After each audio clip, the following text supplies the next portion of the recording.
Your Story Bag, we are a strong believer in the power of collaboration. When we set out to organize the Storied Way, we started thinking, who can we collaborate with? How can we reach out to more and more educators?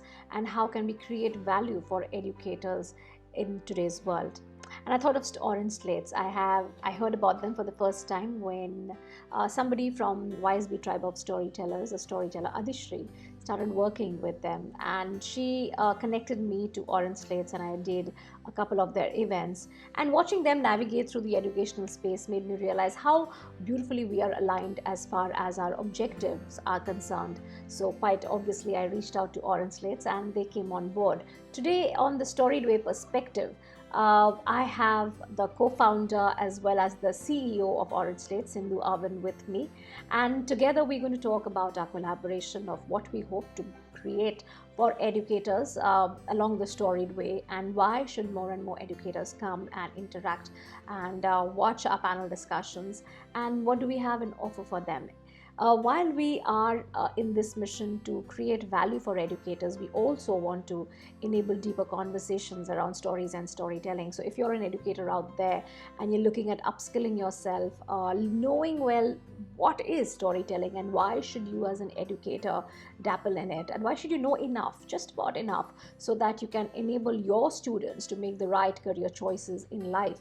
As far as storytelling is concerned, the Storied Way is for you. So join us and listen to our conversation. I am sure you're going to benefit greatly out of it. And if you're curious about OrangeSlates, you can look at the description below. All our programs are mentioned there, and you can interact with us. Hello and welcome to another episode of the Storied Way Perspective with Rituparna. And today, joining me as a special guest on the show today is Sindu Aven. Sindu, did I pronounce your name correct? Sindu Aven? Absolutely. Got it bang on. Okay. So Sindu is the co-founder and CEO of OrangeSlates. So let me begin by just telling everybody that OrangeSlates is an associate partner at the Storied Way, and we are delighted to partner with OrangeSlates to bring educators from across the country to come and listen and understand about the length, breadth, height and depth of what storytelling is all about, not just for themselves in their own lives as teachers, but in the lives of their students who they are working with, in the lives of the students that will grow up to be professionals, to be entrepreneurs, to be leaders, and how can they really enable children to be story lovers and story believers from an early age. And so teachers, as we all know, have an incredible role and impact in the way children grow up in the world today. So Sindhu, thank you so much for agreeing to come on as associate partner. Thank you for having me. Such a pleasure to be here, Ritu. It's awesome, and stories it is, and it's a brilliant space. One grows up with it. One tells it all the time without realizing it's a story one is telling. One makes it up as one goes along, and probably the most creative souls in the world learn how to pen it down beautifully too, whether it's tickling creativity, tickling imagination, or tickling learning, right? At the end of the day, everything was a story, whether it was a ballad or whether it was a fable that came down from someone in the past to someone that they were grooming along the way. Everything was a story, and every story had a lesson in it. And that's pretty much how learning happened for centuries, I'm sure. Yeah. Before the whole printing happened, and before the whole activity series happened, and learning became very institutionalized, for want of a better word. So stories have just been fundamentally what learning has been all about. And people were able to remember each of those lessons. Associated learning, contextual learning, incidental learning. But stories made it all happen.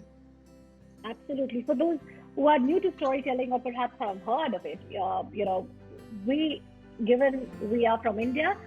India is the birthplace, I think, of all storytelling as far as learning is concerned, because once upon a time there was an old sage called Vishnu Sharma who decided to tutor the 3 sons of a king who were not good at anything. So the king wanted his sons to be really tutored and be raised to become future leaders and future rulers. And he was looking for tutors of all kinds, and none of them came with any kind of a learning which their sons would naturally adapt to. But until Vishnu Sharma came with a bag full of stories, and he decided to use stories to instill lessons in kingship, in friendship, in justice.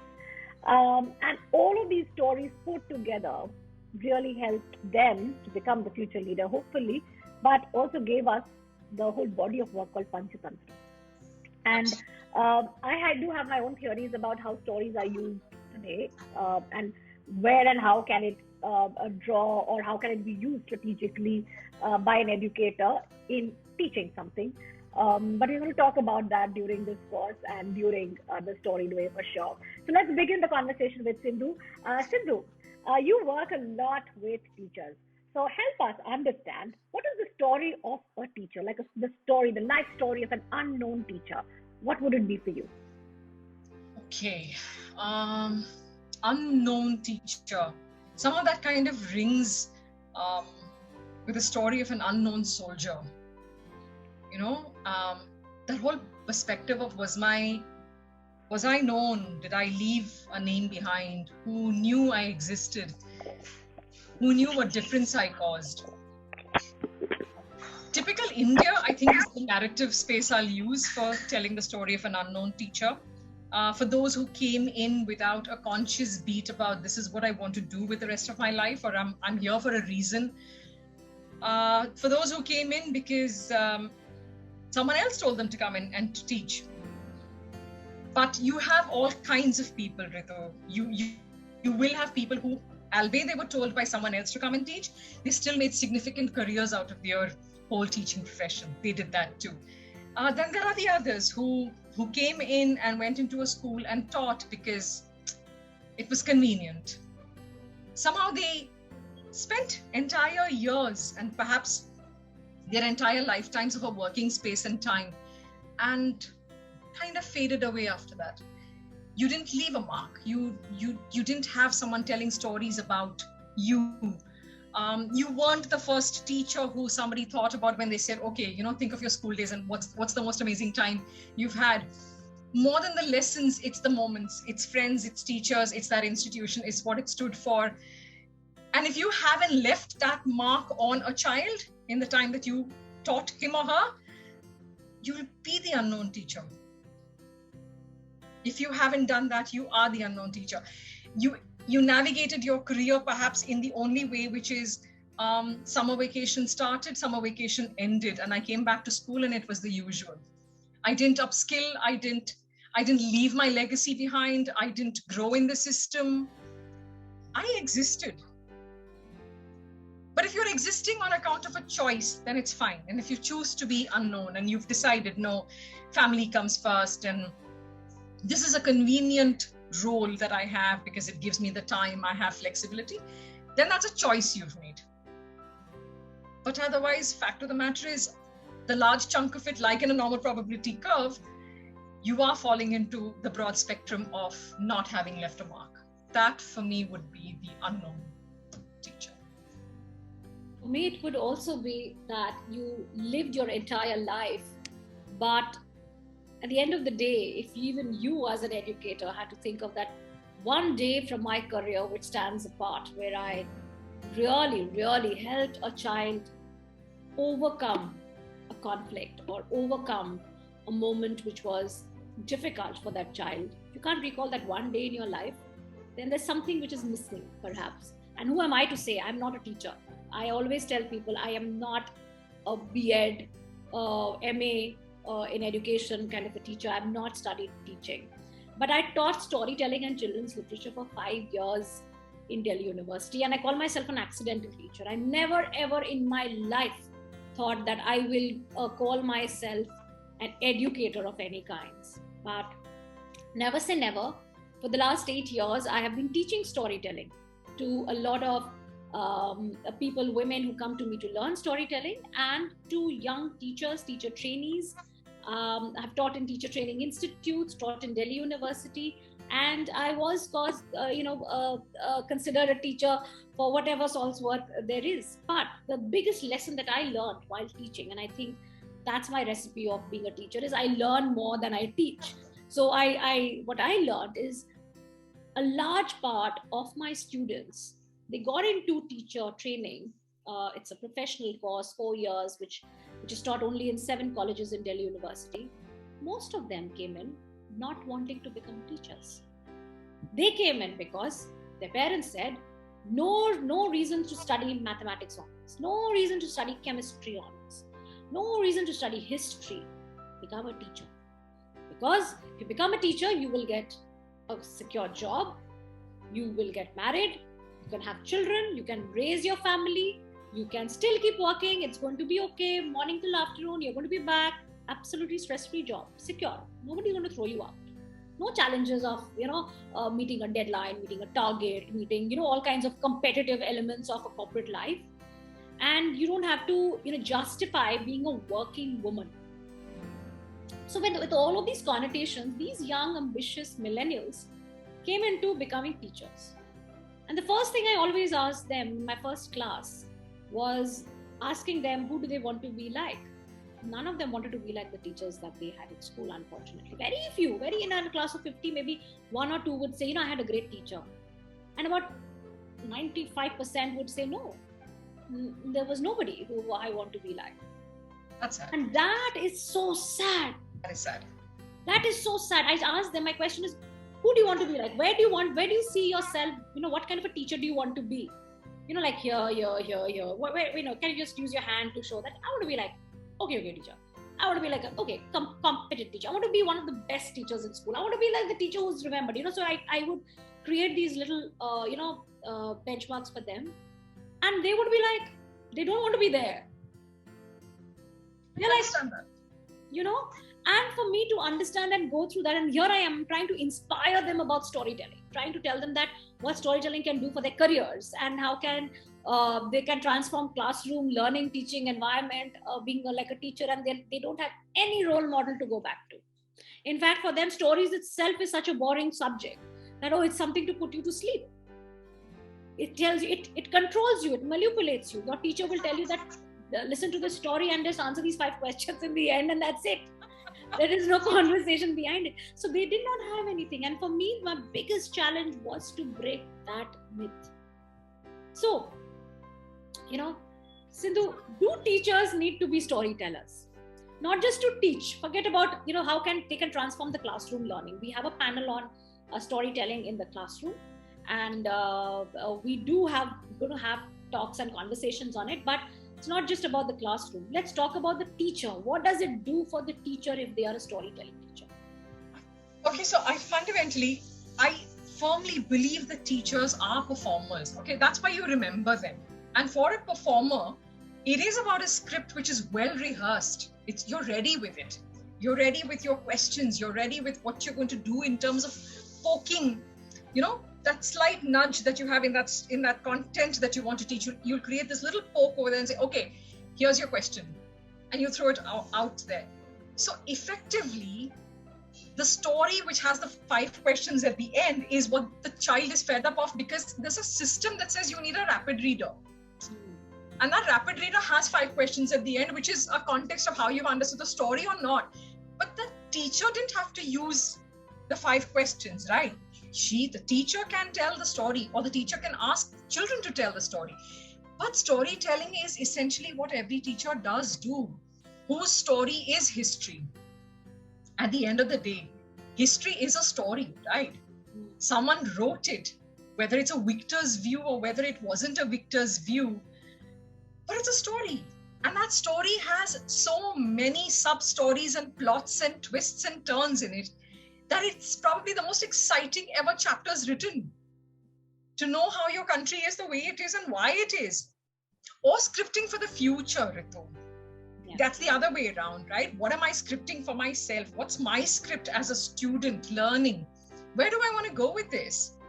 So definitely, to answer your question, teachers need to be storytellers. The answer is like a flat yes. And I just want you to visualize this for like a minute. You're this one teacher who's working in a satellite school. When I say it's a satellite school, it's going to be this really tiny piece, right? And you have children of grade 1 to grade 5 in the same classroom. You're one teacher. So if you have to teach a story, if you have to teach a concept, you will use a story because multiple students have to be involved. multiple teaching strategies may not work necessarily, but a storytelling activity to teach the concept of zero. How many birds were there, and then when you threw the feed to them, how many suddenly more came, or when the feed got over, how many were there finally left. So the concept of none or zero is best extracted in that form, right? It's a vocabulary learned. They're all storytellers. They just don't know it, and they just don't know that they can do so much better. Yeah. But it comes to them intuitively. It comes to them. What I also whatever I as a storyteller and using it as a skill set, we're going to be during the panel, we're also going to be talking about storytelling as an essential skill to have. Not just like Sindu gave that example of whether you're using it as a hook to teach a concept, but there's a lot more that you can build around your career as a storyteller. Storytelling is all about emotions. And the person who is able to understand emotions through stories or otherwise is a person who anyone can feel comfortable to walk up to and talk. I remember school events where we had big conflicts, but I knew who were the teachers who I could go to talk to them about how I'm feeling about it.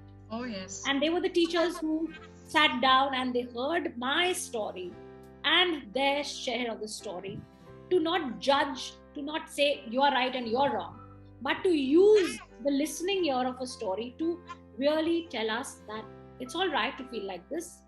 Talk, discuss, and find a solution. Don't fight over each other. Don't roll in the mud. No punishment. No punishment. No judgment. No being. And I went to a convent school, so we were subject to a lot of influence on good behavior and bad behavior, and this is acceptable, that's unacceptable. But beyond that, our teachers made us really understand that it's okay to feel this. Let me hear you out, and let me help you navigate through that. And there were only very few select teachers who could do that, not everybody. Yeah. So if you are a storytelling teacher, for you to connect with the child, to understand his or her part of the story is also a great learning. And that elevates your learning experience, your facilitating style, and your acceptability in the child's life. Yeah. In storytelling, we also talk about the 3 C's, which is connect, communicate, and convince. You're always trying to connect with somebody. So, as a teacher, like you said rightly, Sindu, a teacher is trying to connect with a child so that you can communicate this lesson, the learning, the whatever you want to teach in the classroom. But at the end of the day, till you are able to convince that child, yes, I like this teacher. I like the way she's teaching me. I like what the words she's using to talk to me. I'm convinced that I want to interact back with her. Absolutely. That's that moment when your learning becomes great. Sindu, are teachers or are they learners? Do they learn? Totally learners. And I'll tell you all of those folks who chose to get into teaching consciously, people who've come back after a sabbatical and they chose to take on teaching, every one of them has had to relearn how to. Okay, so I can have enough examples, I'm sure, Ritu, like you'll have, who came into it and suddenly realized, okay, how do I go about doing this? They've actually sat down and relearned. And probably, everyone was previously perhaps a great corporate professional. Somebody started out teaching and suddenly realized, oh, I can do this and I can do this well. And when we look at teachers, the community may not only be the school. There's this whole community of professionals who work in the space of coaching classes, for example. They're brilliant storytellers. And then they've all been great professionals, different phases of their lives, and they've come there. And then there's this one student, right, who's done a brilliant job learning. And that student came and gave you feedback, or gave me feedback to say, I learned because of you. You made that happen. And that's your aha moment. Yes. That is that one aha moment. And then okay, I am in the right place.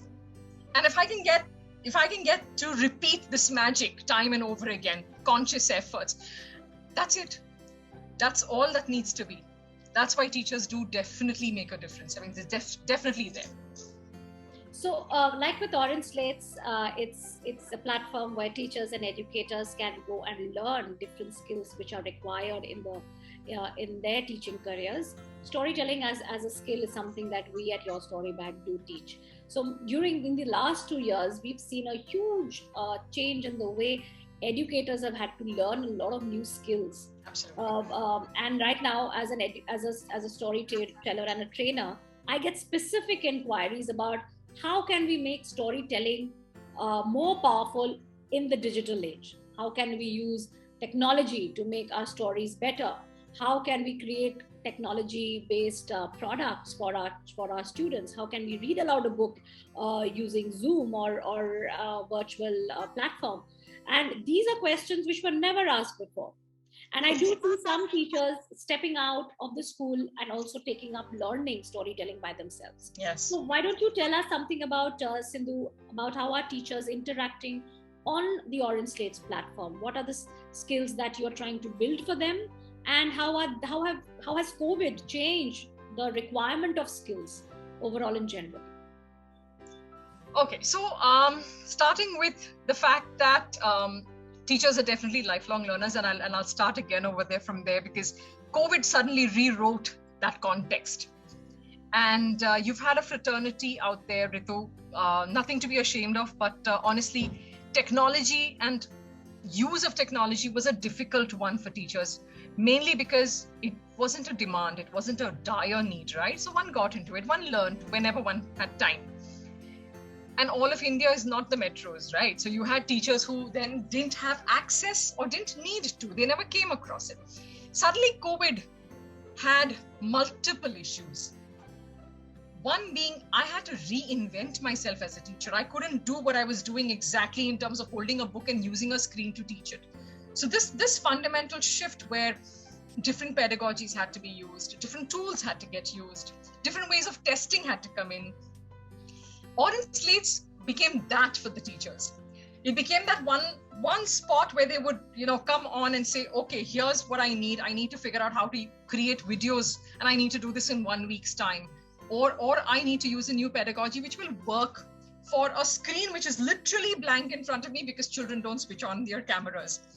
How do I have engagement in a classroom like that? How can I actually have activities happening which will keep the children involved in the learning process?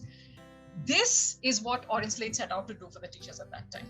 So we're talking about teachers being learners. This is the context I'm coming from.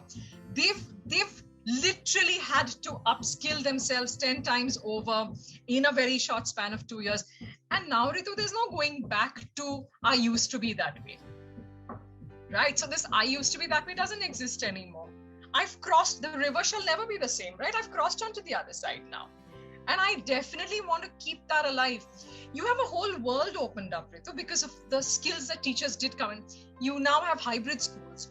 You have completely online schools. And this is only possible because people were constantly reinventing. In the school space particularly, EdTech exists and will continue to exist. I'm saying that that's definitely a space there is. But in the brick and mortar space, the evolution to being a hybrid lot became very smooth, very easy. Yes, there were tough days, but they overcame that. They did a good job. They did a really, really good job. And we're glad to have been part of their journey. I'm glad OrangeSlates could do what it could do to make that journey easier for the teachers. So that's where we feel good, because we become lifelong learners ourselves, right? We have to learn it, ace it before we can go and train anyone on the same. So it put us into a space of relearning everything all over again as well. So it's been a good journey. And we're really glad we were there for them. Right. So yeah, I mean, I think with all sectors which have been impacted by COVID, education is definitely one of them, which has had a very severe impact. And I think as practitioners and as facilitators in this environment, the biggest learning has been for teachers, like Sindu was just saying, and the impact will sort of carry on. It is during this time that we also saw the emergence of the national education policy, right, which also talked about the need to bring in multiple art forms to teach in the classroom, with storytelling being one of the most significant ways to bring in pedagogy. So story pedagogy has become at the center stage. And with CBSE last year, my co-storyteller friend Deepta Vivekanand and I, we designed a storytelling as pedagogy manual for CBSE school teachers. In the last year and a half, we've seen schools coming up with the need to learn storytelling or to implement storytelling within the classroom. Tell me something, Sindu, as far as an education platform is concerned. What steps would you take, or would you like to take to enable teachers to become storytellers in the near future and to integrate it with their classroom learning? I think fundamentally, steps that we would take is, first and foremost, start with basic awareness of how many spaces storytelling lends itself to. There is the conventional understanding. There is a conventional understanding, and then there's a little bit of an added understanding when they do understand it can be used as a pedagogy. At OrangeSlates, we would have done, Ritu, nothing less than across the years, across the 2 years now, like 20 odd programs on storytelling. Different angles, different ways it can be explored.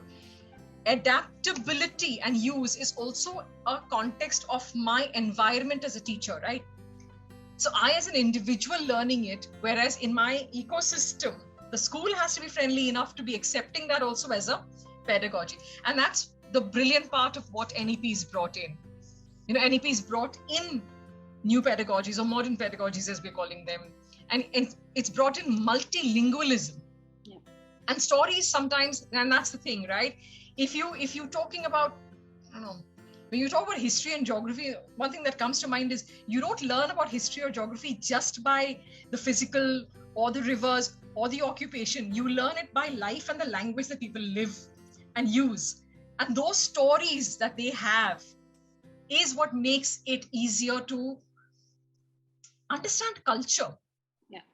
So this whole culture bit has suddenly become a very important element as well. Understanding cultures enables you to move into a borderless world, right? At the end of the day, people travel far more often and far longer distances now. How do you become enculturized in that whole ecosystem? And it's only because you understand little things that cause, that's the history of those people. So yes, storytelling in a very big way, definitely something that we would drive, we continue to drive. And which is when schools, and this is the good part, teachers as individuals definitely come to learn. Ritu, schools come in now. We have a large number of schools that come in and say, help us with changing our pedagogy. Yeah. And it's not just about the teacher, then the school ecosystem is coming into the system, right? And there's, you build it in, you change your timetable. So a simple thing, right? A timetable is fixed, Ritu. So you have to say 5 periods of English, now 4 periods of something else. You can't lock systems like that when you're trying to move pedagogy around. That system has to enable this system to succeed. And I think that's what we all need to stand for. Let's move around all the little pieces till such time the ecosystem becomes an enabler as well. And that's when these things will succeed. That's when every teacher is going to be a storyteller. Absolutely. No, this ecosystem, and I completely echo what you're saying. Having worked with individual teachers, groups of teachers, with educational companies such as you, teacher training institutes, as well as schools. Now, it makes up the entire ecosystem where we're just focusing on the skill part of storytelling. A lot of people come to us and say, teach us how to tell a story. Yes, we will teach you how to tell a story, but it doesn't end there. No. What is very important is how will you use this learning in your school environment? Yep. Where will every story come from? There are real world problems which are that sometimes teachers are not aware of, like I said, good role models. Storytelling teachers were not there present, and the teachers who use stories to teach any particular subject, so they did not have any benchmark to go back to. So they have to create these benchmarks. So where will the stories come from? Are they readers themselves? If they aren't, then they need stories to be given to them. Will they go and search for a new story? Will they understand how to use that story within a classroom environment to teach a particular subject? Are teachers able to do do multiple outcome learning based concepts. For example, one particular story can have a math, can have a science, can have an art, can have a language. All kinds of different outcomes, learning outcomes can be drawn out of it. Are teachers able to do that? Then have a strategy in school. That like just as fresh as last week, Sindhu, I was invited to a school to do a session on folk stories, because as a batch, the entire batch, grade 3 or grade 4 it was, read, heard, watched, consumed folk literature through an entire year. And after the year, they identified stories which they liked, and they wanted to tell it in an audio format. And these stories were then put together in a podcast or as an audio library given to a school for the visually blind. Very nice. So they would listen to these audio stories told by children. And I thought it's such a brilliant, beautiful project done in a school. So that's what I'm talking about. If you bring in storytelling as a pedagogy, you can grow with stories year on year, and with a different intersection. I get a lot of resistance from schools and educators believing that storytelling is only for early years or at the max primary school. No, it is not. It is equally engaging, equally powerful in the middle school and in high school. But how do you do that? There is a way. You don't tell them once upon a time stories. You tell them stories which fit into their vocabulary, which fit into their world. So therefore, having an entire strategy is involved. I'm hoping the Storied way, through the panels and through the discussions, we are bringing in thought leaders who will talk about how can you really integrate storytelling for the entire school, and not just that. And I think that's the ecosystem that Sindu and OrangeSlates are believe in, and that's the ecosystem that we as a storytelling organization believe in. It is for everybody. It's for everybody. Yeah. So yes, absolutely. It's even as fundamental to designing your school, right? Do you have mini amphitheaters where voice exercises happen as a default function of telling, speaking? It's also physiology. It's not just about auditorily or cognitively working around what you heard. It's a whole system. It's art in so many forms, and it's science in so many forms. Whichever's your, take that, but build on it. There's a whole world of opportunity out there, and that's such a brilliant, anecdote you shared about how the children did the podcast and shared that. That's the world we're trying to build, right? That's a collaborative world. That's an example of 21st century skills being put into action. And it's simple, beautiful, and most effective. Yep, that's absolutely. You're making children participants in the world today, where they have an impact, where they have a choice to act in a particular way, which brings in inclusion. And talking about inclusion, I'd like to say that we have a special panel on special stories for special children. And as educators, we do talk about educators understanding or enabling, using stories in a classroom to bring in inclusion or to work with children with any kind of a need. And for me, we're going to talk about how need is not where you have a learning disability or you have a physical need, but they could need a very temporary need. It could be an emotional need. Sindu, we also have a panel on social emotional well-being. And these are the kind of panels which I think for educators are very, very critical, because today you're not getting into a classroom to only teach. You're dealing with children who come from various backgrounds. We know children are now going back to the classroom after COVID. So there is a lot of baggage that they will carry. Not physically, they will be carrying school bags after a long time, but they will also be carrying a baggage full of emotions and extreme, let's say, behavior patterns, which will perhaps be new to you as teachers. So let's talk about how can teachers understand the story of the child to work with a special needs child or with somebody with some kind of an emotional baggage. How do you see as an educator, do teachers need the ability to understand and read and perceive and connect to the child from where he or she is coming? 100%. Forget about concepts. 100%.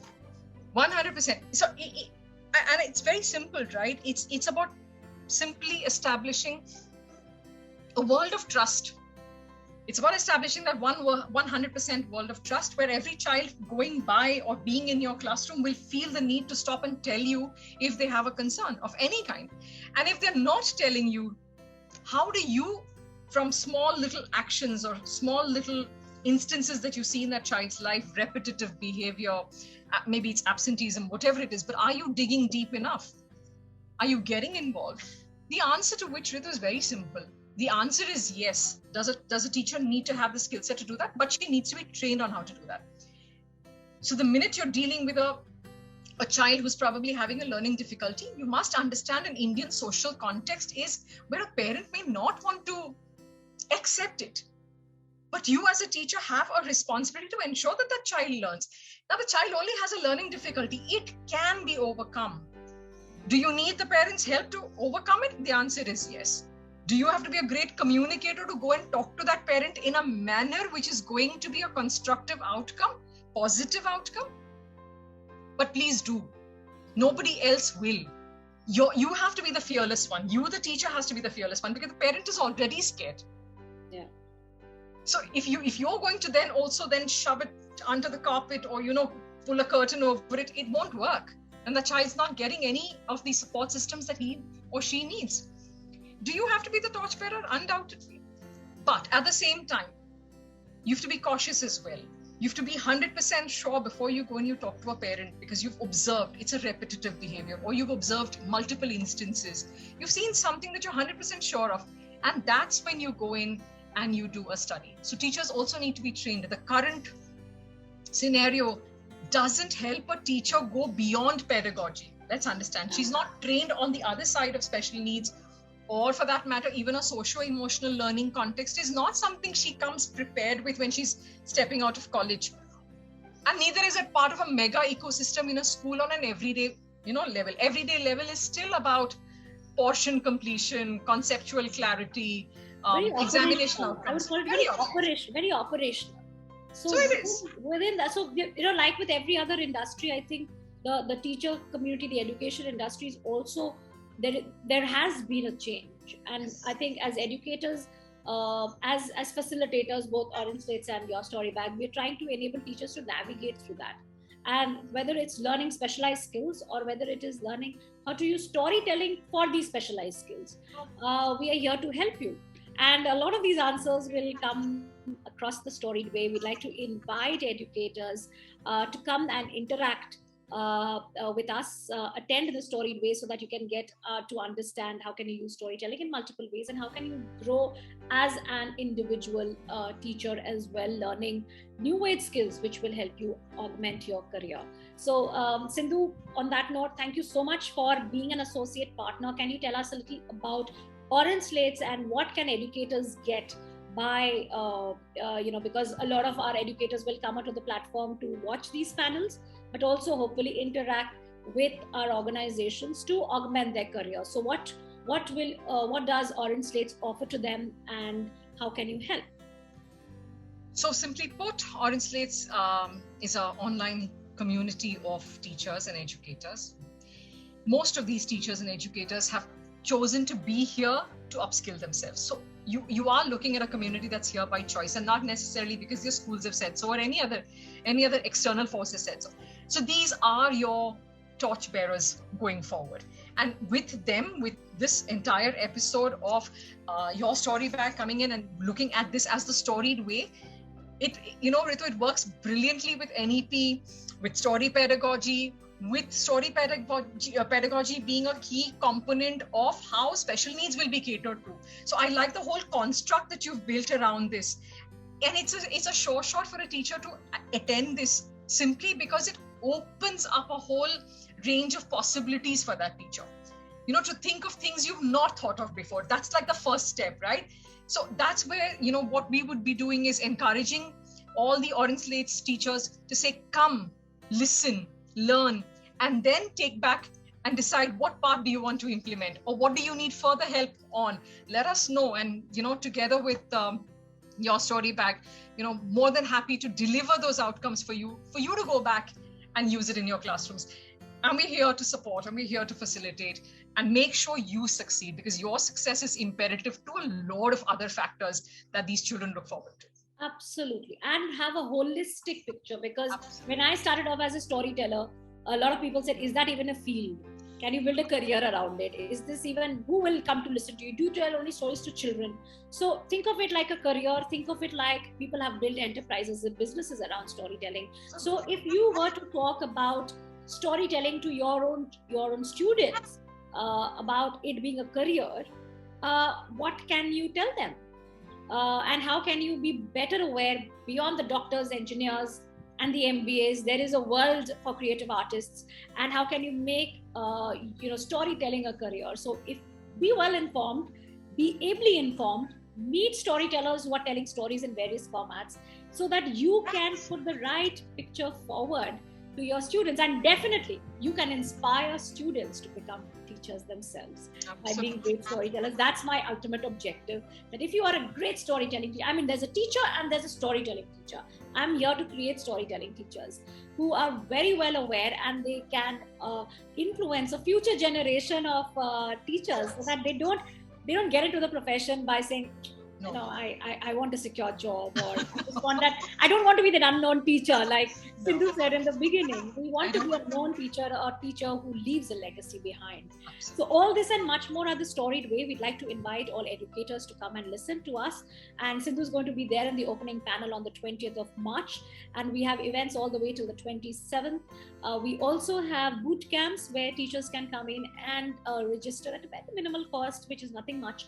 But you can learn how to use stories for multiple outcomes. We're going to do some fun exercises to see one story, many outcomes. How do you really map it together? So come and do that with us and have a lot of fun. And as part of our association with OrangeSlates, we've extended a special discounts to anyone from the OrangeSlates community coming in to do any of our programs through the year, through our e-learning courses, our workshops, any other format that we do. If you've come through OrangeSlates, you do get good discounts from us. So that's an extension of our thank you, gratitude to Sindu and the entire OrangeSlates community. And we are looking forward to working together the entire year. Until then, come and register for the Storied Way. Lots of interesting things coming up.